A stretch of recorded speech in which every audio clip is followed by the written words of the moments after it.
This is Real News Media TV, coverage you can trust. Please like, share, subscribe, and hit the notification bell. Select all for daily news updates. Good evening, my Real News Media TV family. Welcome back to the channel for another news update for August 14, 2023. And in the news this evening, Alligator Pond resident found dead in river days after issuing warning about its hazards.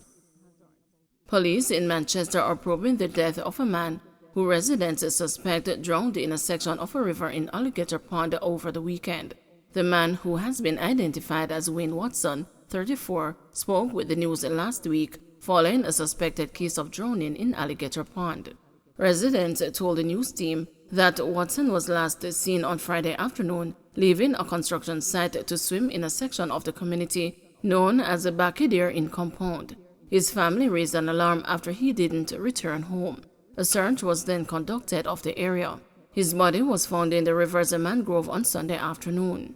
Watson, a fisherman for 17 years in the community, explained last week that the Alligator Pond beach downstream from where he was found has a sea and a river. He said locals warned visitors to use the river for recreation like swimming, but not to venture into the sea.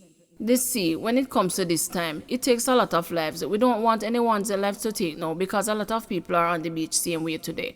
We tell the people them to be careful how they go out into the sea because it can be very rough, Watson told the news team over the weekend.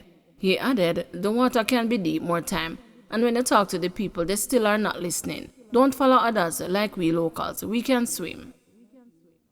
Police and the suspects in Gregory Park attack engage in shootout. Members of the security forces were on Monday morning engaged in a gun battle with men linked to Saturday's attack in Walker's Avenue in Gregory Park, Portmore, St. Catherine. Monday's shootout occurred along a section of the Dyke Road. This was disclosed by Superintendent Hopton Nicholson, acting commander of the St. Catherine South Police. About 4 persons engaged the police in a shootout close to the Dyke Road. It's an ongoing operation based on what we have put in this area since about 48 hours, and it's just unfortunate that they got away, but we are happy that our police officers are safe and the investigation continues, he said. Superintendent Nicholson was among members of the Jamaica Constabulary Force as well as Prime Minister Andrew Holness and a member of Parliament for East Central St. Catherine, Alonda Terlong, who toured the sections of Gregory Park on Monday. The tour followed the attack by gunmen early Saturday morning, which left a taxi operator dead and several houses torched. The police have launched a major search for those behind the incident. JLP to review its social media political platform guidelines. Jamaica Labour Party leader and Prime Minister Andrew Holness has directed the party to conduct a comprehensive review of its social media policy and the political platform code of conduct. The JLP leader gave this directive at a meeting of all constituency chairpersons and councillor candidates at the Jamaica Conference Centre on Sunday. The new directives come in the wake of increasing concerns about divisive rhetoric by members of both political parties on the political platform. There are concerns that the utterances could be defamatory. The JLP says that the objective of the policy is to refine the guidance provided to party members and representatives regarding their online conduct and the behavior on various electronic media platforms. To ensure a modern and effective framework, Mr. Holness has instructed the JLP's Public Relations Committee to lead the revision process. He says that the primary focus of this initiative is to nurture a culture of respect and dignity towards Jamaicans while upholding the party's principles and values.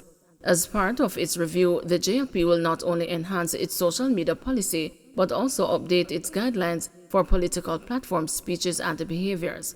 The party leader has emphasized the importance of clear directives that promote responsible online conduct and reduce the occurrence of inappropriate language and actions originating from party platforms.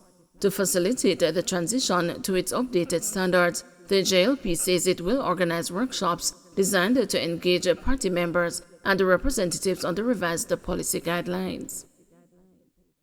JAMP urges Integrity Commission to issue special report naming parliamentarians under investigation.